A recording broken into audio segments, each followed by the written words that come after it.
आप सभी को नमस्कार। आज नवरात्रि साधना का जो हम वैज्ञानिक दृष्टिकोण देख रहे हैं उसका पार्ट 2 आज हम समझेंगे। पार्ट फर्स्ट तक मैं आपको बता चुकी थी कि नवरात्रि हमें क्यों करनी है, और नवरात्रि के करने का रीजन मैंने आपको सुपर चाइमेस्टिक न्यूक्लियस बताया था। अगर हम अपनी वो बायो क्लॉक ठीक से मेंटेन कर लें तो वो अपने आप हमारी बॉडी रिदम को ठीक कर देगी। और उसको ठीक करने का तरीका है, वो डिस्टर्ब होती है मार्च और सितंबर में सबसे ज्यादा, क्योंकि सूरज का प्रकाश कम या ज्यादा की ओर हो रहा होता है। तो अगर हमें उसको ठीक करना है तो बॉडी को सर्विस पे भेजना होगा, रेस्ट मोड पे भेजना होगा। सर गाड़ी का, यानी हमारे जो परमात्मा ने हमें सुपर कार दी है, इसकी मेंटेनेंस पे उस उन दौरान ध्यान देना होगा। ठीक है। तो मेंटेनेंस क्या करनी है, मैं आपको बहुत ही सिंपल बातें बताने जा रही हूँ, बहुत सिंपल, बहुत छोटी छोटी बातें। देखिए, एक चीज ध्यान रखना, कोई बहुत बड़े काम करने से कोई आदमी बहुत बड़ा नहीं बन जाता। वो छोटे छोटे काम कितनी खूबसूरती से करता है ना, उससे उसका व्यक्तित्व बनता है। तो आज मैं बता वो छोटी छोटी चीजें रही हूँ, 5 5 7 7 2 2 3 3 मिनट की है, लेकिन आप उनसे इंस्टेंट फायदे देखेंगे। आज करिए आप सुबह करिएगा या शाम को करो, आप 24 घंटे के अंदर देखेंगे आपकी प्रोडक्टिविटी बढ़ी है, आपकी आप खुश फील कर रहे हैं, अच्छा लग रहा है, शारीरिक और मानसिक दोनों तरीके से। ठीक है। तो और क्या करना है, तो मैं आपको पहले स्टार्टिंग में बता देती हूँ। आने वाले 2 3 पार्ट जो भी होंगे उनमें हम क्या क्या कवर करेंगे। तो आपको सबसे पहले इन 9 दिनों में, वैसे तो जीवन भर करना चाहिए जो मैं आपको बताने वाली हूँ सारी बातें, लेकिन 9 दिन तो आप करिए। कानों की और पैर के तलों की मालिश करनी है, कैसे बताऊंगी। पूरे दिन रीढ़ की हड्डी को सीधा रखने का प्रयास करना है। ठीक है। तीसरा, सूर्य साधना और गायत्री मंत्र करना है, कम से कम 15 मिनट। चौथा, स्वाध्याय करना है। पांचवा, अपने खाने को सात्विक रखना है। अब आपको दिखने में तो ये बहुत बड़ी बातें लग रही होंगी, लेकिन मैं अब आपको बहुत सिंपल तरीके से और साइंस के थ्रू जब बताती हुई चलूंगी तो आपके अंदर एक होप जगेगी कि अगर इतना बड़ा बेनिफिट है तो हम जरूर करेंगे, खासतौर से 9 दिन में। तो क्या है, चलिए सबसे पहले हम देखते हैं कानों की और पैर के तलों की मालिश का क्या है। देखिए, कानों की मालिश के बारे में पहले मैं आपको बता दूं क्यों जरूरी है। अभी आप एक पिक देखिए, इसमें आपको ऐसा नहीं लग रहा है एक छोटा सा बेबी पेट के अंदर है? ठीक है। तो ये बिल्कुल वैसी ही पोजीशन दिख रही होगी आपको। अ- अगर आप अपने कानों में इन पॉइंट्स को, यानी कान की मालिश करते हो, कान के कुछ स्पेसिफिक पॉइंट्स होते हैं, इनको अच्छे से पुश करते हो और अच्छे से अपनी कानों की ऑयलिंग करते हो, कान के पीछे आगे, तो आप महसूस करेंगे शाम तक ही आपको ऐसा लगेगा कि आप रिलैक्स फील कर रहे हैं, आपको शांति फील आएगी, बहुत अच्छा लगेगा। और ऐसा क्यों होगा, देखो पहले तो मैं आपको बता दूं, हमारे शरीर के सारे ऑर्गन्स हैं हमारे कान के अंदर। अब किडनी, हमारे जो ग्लैंड्स हैं, इंटेस्टाइन है, हार्ट है, आईज है, इनके अंदर तो हम घुस के ठीक कर नहीं सकते। तो क्या किया, परमात्मा ने हमें कुछ पॉइंट्स बाहर की तरफ दे दिए कि उनको पॉइंट को दबाओ और ठीक हो जाओ। कैसे, कैसे क्या इसका रियल में ऐसा होता है। तो मैं इसके लिए आपको पहले ये बताती हूँ कि कान के प्रेशर से आपको फायदा क्या होगा। देखो, इससे सबसे बड़ा फायदा आजकल की जनरेशन के बच्चों को होगा, जो इस चीज से सबसे ज्यादा परेशान है। वो है खुद का विश्वास खो देना। मैंने आपको पिछली क्लास में भी बताया था, कहीं ना कहीं अपने को दूसरों से कंपेयर करते रहना, दूसरों से उपेक्षा करना कि वो मेरे लिए कुछ करके देगा, या फिर अपने आप ही कि मैं, मुझे कोई मदद कर दो, मैं नहीं कर सकती, मुझे किसी की जरूरत है, मैं बड़ी परेशान हूँ, ऐसी सी डिप्रेशन वाली फीलिंग आना, कि हमारे बच्चों में बहुत है। खासों से वो अगर एक नंबर भी कम लाता है, उसको ये जरूर फायदा है, उसको ये खुशी नहीं हो रही कि मेरे इतने अच्छे नंबर आए, उसको इस चीज का ज्यादा दुख होगा कि मेरे एक नंबर कम क्यों आए। वो दुख को ज्यादा देखता है बजाय खुशी के। तो ये सब वो मर्जी से नहीं कर रहा है, उसके अंदर इंडोर्फिन हार्मोन की कमी है। अगर किसी बच्चे में इंडोर्फिन ठीक से रिलीज हो रहा हो ना, तो वो चाहकर भी वो ऐसी हरकतें नहीं करेगा। इंडोर्फिन क्या करता है, हमारे शरीर के अंदर जो ये डिप्रेशन वाली सिम्टम्स होते हैं इनको कम करता है, एंजाइटी कम करता है, हमारा वेट कम करता है, और साथ ही साथ एक अजीब सा आत्मविश्वास हमारे अंदर देता है। इंडोर्फिन का काम है ये। तो अगर आपके अंदर, आपके बच्चे के अंदर ये सिम्टम्स हैं तो आप अलर्ट हो जाइए। अगर आपका बच्चा नहीं करता तो आप उनके कान की मालिश करिए, उनको बताइए ये साइंस, और उनको दिखाइए ये वीडियो कि बेटा देखो, कान के इन पॉइंट्स को तुझे 2 से 3 मिनट सिर्फ मसाज करना है, मैं बताऊंगी अभी कैसे। और आप उसके बोलिए कि तो 24 घंटे के अंदर खुद को अच्छा फील करेगा। अगर एक बार उसको खुद को फायदा महसूस होगा ना, तो आपको बताने की जरूरत नहीं पड़ेगी, इस हार्मोन को वो खुद रिलीज करवाएगा। कैसे करना है? तो देखिए, मैं आपको एक यूट्यूब की वीडियो का लिंक डिस्क्रिप्शन में भी दे दूंगी, और मैं आपको इसमें भी दिखा रही हूँ। डिवाइन केयर करके एक यूट्यूब चैनल है, जिसपे ये आपको मैम दिख रही होंगी। इन्होंने बहुत अच्छे तरीके से, मैंने पूरा सर्च किया तो मुझे यूट्यूब पे ये अच्छा लगा।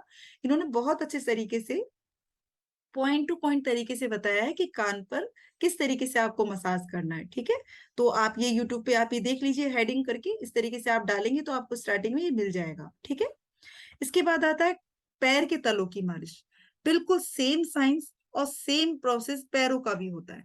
पैरों के अंदर हमारे सारे पॉइंट्स होते हैं टोटल। अगर इसी तरीके से आप पैरों की भी डेली ऑयल, अपना हल्का सा सरसों का तेल लगा लो, लगाना चाहो तो, ये कोई दिक्कत नहीं है, लगा लेते हो तो आप कंफर्ट तरीके से इसको पॉइंट्स को दबा सकते हो। कानों में भी ऐसे ही होता है। तो आपको क्या करना है, अपने पैरों में भी इस तरीके से मालिश करनी है। कैसे? इसके लिए भी मैंने आपको यूट्यूब की एक लिंक दी है। डॉक्टर मनोज योगाचार्य जी हैं, बहुत ही अच्छा एक्यूप्रेशर बताते हैं वो, बहुत ही अच्छा। तो इन्होंने जो एक्यूप्रेशर, जो हमारे पैरों के पॉइंट्स बनाने का जो प्रोसेस बताया है ना, आप ये जरूर करके देखना। आप, मैं कह रही हूँ, अगर आपने आज आप ये वीडियो देखकर सो रहे हैं ना, या वीडियो देख रहे हैं, तो आप वीडियो देखने के बाद जस्ट कान और ये पैरों की मालिश करिए। कितने कितने मिनट करनी है खुद बता रहे हैं, वैसे तो 2-2 4-4 मिनट, 5 मिनट भी नहीं लगेंगे पैरों की मसाज करने में। आप देखना 5 से 7 मिनट छोटा सा प्रयोग करने के बाद 24 घंटे के अंदर आपकी प्रोडक्टिविटी, आपका आपका रिलैक्सेशन बहुत आपको तेजी से मिलेगा। तो 9 दिन आपको अपनी बॉडी को रिलैक्स में मोड पे ही तो डालना है, हमें सर्विस पे भेजना है। तो आपको अपनी बॉडी को 9 दिन तो स्पेशली करना ही है। ठीक है, बाकी मैं कहती हूँ जीवन भर करिए आप। अब आती है तीसरी चीज, रीढ़ की हड्डी को सीधा रखना। देखिए, रीढ़ की हड्डी को सीधा रखना क्यों जरूरी है, ये तो मुझे लगता है हर कोई जानता है। लेकिन इसका वास्तविक गहराई वाला साइंस क्या है, अगर आप ये जान गए ना, तो आप कभी रीढ़ की हड्डी टेढ़ी करके बैठेंगे ही नहीं। आपको हमेशा डर लगा रहेगा कि नहीं नहीं, मुझे सीधा करके बैठना है। क्यों? देखिए, आप सब जानते हैं कि जो हमारा दिमाग है, ब्रेन है, वो स्पाइन तक मैसेजेस ब्रेन स्टेम के थ्रू पहुंचाता है। ठीक है, तो हमारी जो रीढ़ की हड्डी और हमारा ब्रेन कनेक्ट होता है इस हड्डी के थ्रू। और ये सारा का सारा ब्रेन जो भी सोच रहा है वो स्पाइन के थ्रू ही तो पूरी बॉडी में सर्कुलेट होता है मैसेज। कोई ऑर्गन क्या काम करेगा, हाथ पैर कैसे चलेंगे, आंख कैसे काम करेगी, सारा का सारा ब्रेन इसी रीढ़ की हड्डी के माध्यम से ही कर रहा है। तो क्या महत्वपूर्ण है और सीधा रखने से क्या फायदा है, इसके लिए मैं आपको पहले एक अपने प्राचीन समय में लेकर चलती हूँ, एंशंट एज में जब हम इंसान बने। जरा ढंग से सुनिएगा और आप इमेजिनेशन करिए। आप उस आदि मानव की इमेजिनेशन करिए जो जंगलों में घूम रहा है, पैरों के हाथों के बल चलता है। उस आदि मानव से थोड़ा सा जब उसने अपनी रीढ़ की हड्डी सीधी करी, उस दौरान उसके शरीर के अंदर बहुत सारे चेंजेस आए। वो धीरे धीरे सीधे खड़े हुआ। जब वो सीधे खड़े हुआ, आदि मानव से सीधे खड़े होने की प्रोसेस में उसको लाखों साल लग गए, लाखों साल लग गए।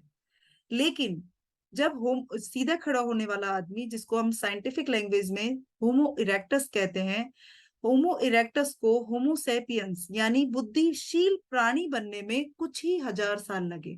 क्यों?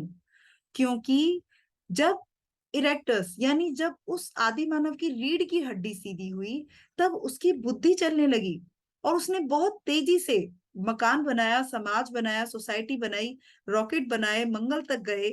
आज हम बड़े से बड़े शोध कर रहे हैं, घर में सारी व्यवस्थाएं हमने कर ली जो और मनुष्य और कोई प्राणी ना कर पाया, क्योंकि हमारी रीढ़ की हड्डी सीधी हुई थी।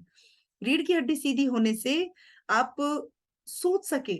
अब देखिए, आपने स्केलेटन देखिए, पहले हमारे कैसे थे, छोटे छोटे आपको झुका हुआ आदमी दिख रहा है, धीरे धीरे हम सीधे हुए। ठीक है, तो इस रीढ़ की हड्डी के कमाल की वजह से ही आज हम होमोसेपियंस यानी बुद्धिशील प्राणी हैं। लेकिन अब कैसे रीढ़ की हड्डी ने सीधा होके कैसे कमाल किया, तो इसके लिए मैं अब आपको बहुत सिंपल और सामान्य साइंस बता रही हूँ जो आपको आसानी से समझ में आ जाएगा। देखिए, रीढ़ की हड्डी और दिमाग का, मैंने आपको बताया था, एक दूसरे से कनेक्ट है। रीढ़ की हड्डी और दिमाग के चारों तरफ एक फ्लूइड, एक तरल पदार्थ बहता रहता है जिसको बोलते हैं सेरिब्रो स्पाइनल फ्लूइड। ये पूरी तरह से बहता रहता है, ठीक है, रंगहीन होता है, कलरलेस होता है, कुछ भी कलर नहीं होता है इसका। और ये रेगुलर बहता रहता है, रेगुलर बहता रहता है। आप कभी मंत्रों का उच्चारण करते हैं तो अपना स्वस्ति वाचन का मंत्र करते हैं या कोई भी करते हैं तो हम उसमें वरुण देवता को क्या बोलते हैं? वरुणो देवता। तो उसको हम लंबा खींचते हैं। तो एक्चुअल में इसी वरुण देवता की बात हो रही है। ये वरुण देवता है, हमारे जल है, ये मेन फ्लूइड है हमारे ब्रेन का। क्यों? देखिए, हम हमारे ब्रेन को न्यूट्रिशन चाहिए, ऑक्सीजन चाहिए खाने पीने के लिए, अदरवाइज वो काम नहीं करेगा। और आपको पता है, सारे न्यूट्रिशन सारी ऑक्सीजन ले जाने का काम ही इस फ्लूइड का है ये। अगर ये फ्लूइड ठीक से ना काम करे ना तो ब्रेन डैमेज हो जाएगा उसी समय। इस फ्लूइड का ही काम है हमारे शरीर ब्रेन को प्रॉपर ऑक्सीजन और न्यूट्रिशन प्रोवाइड कराना। और आपको इसका मैं देखो एमआरआई दिखाती हूँ। ये एमआरआई स्कैन है, आपको दिख रहा होगा ब्लिप होता हुआ, कितनी जल्दी जल्दी ब्लिप हो रहा है और देखो कैसे फैल रहा है। ये बहुत तेजी से फैलता है, पूरे शरीर में ऐसे ऐसे फैलता घूमता रहता है, ठीक है। और इसी जो जानवर होते हैं ना, उनकी ग्रेविटी की वजह से ये फ्लूइड ठीक से प्रॉपर बह नहीं पाता, क्योंकि उनकी स्पाइनल कोड कैसी होती है, सीधी नहीं होती है, झुकी होती है, टेढ़ी होती है। तो वो फ्लूइड ठीक से नहीं बहता, तो ब्रेन को ऑक्सीजन सप्लाई ठीक से मैसेज नहीं मिल रहा है। लेकिन हमारी जब स्पाइन सीधी हुई, तब हमारा जो ग्रेविटी कमजोर पड़ा, ग्रेविटी पर असर कम हुआ, तो फ्लूइड ठीक से बहा। और इसने हमें जरूरत से ज्यादा चीजें सोचने पर मजबूर किया कि मैं कौन हूं, मैं अपनी सुरक्षा कैसे कर सकता हूँ, और मैं जीवन कैसे जी सकता हूँ। यहां तक तो हम पहुंच गए, लेकिन हम आगे क्यों नहीं पहुंच पा रहे हैं? आज हमारे ही संसाधन हमें क्यों मार रहे हैं? हमारे पास टीवी है, मोबाइल है, तो हम उससे एंजाइटी ले रहे हैं। हमारे पास सारी चीजें हैं खाने पीने की, तो हम उनसे अल्सर ले रहे हैं। हमारे पास रहने को घर है, तो हम उसमें कलह पैदा कर रहे हैं। क्यों? क्या हम जब आदि मानव से यहां तक पहुंच गए तो ये छोटी छोटी चीजें मैनेज करने में दिक्कत क्या आ रही है? क्योंकि हमारे ब्रेन को खाना नहीं मिल रहा है, हमारे ब्रेन को न्यूट्रिशंस नहीं मिल रहे हैं। क्योंकि हमारा सेरिब्रो स्पाइनल फ्लूइड, हम कैसे करते हैं, हमारी स्पाइन को देखिए, बहुत इसको ग्रेविटी से फ्री रखना पड़ता है हमें, सीधा रखना चाहिए। अगर ये हल्की सी भी टेढ़ी है तो फ्लूइड को ठीक से सर्कुलेट नहीं होता। आपको पता है, जब किसी बीमारी का पता नहीं चलता है ना डॉक्टर को, तो अब इसी फ्लूइड को निकाल कर देखते हैं, तो वो कलर फुल हो जाता है, किसी का पिंक ग्रीन। तो उससे पता चलता है इस बंदे को क्या बीमारी है। फाइनली इसी फ्लूइड से डिटेक्ट कर लिया जाता है बीमारी का। ये बहुत इंपॉर्टेंट पार्ट रखता है हमारे लिए। लेकिन हम क्यों अपने जीवन में छोटे छोटे डिसीजन नहीं ले पा रहे? बड़ी सोचने की बात है, ये बहुत गंभीरता से सोचने का विषय है कि इतनी बड़ी मशीनरी दी, और एक हस्बैंड वाइफ या एक बच्चा, एक छोटी सी पढ़ाई, एक माँ बाप अपने बच्चों के साथ सामंजस्य कर क्यों नहीं पा रहे हैं? इतनी छोटी सी बात मैनेज नहीं कर पा रहे भाई। क्यों? क्योंकि हमारा पोस्चर बिगड़ गया है।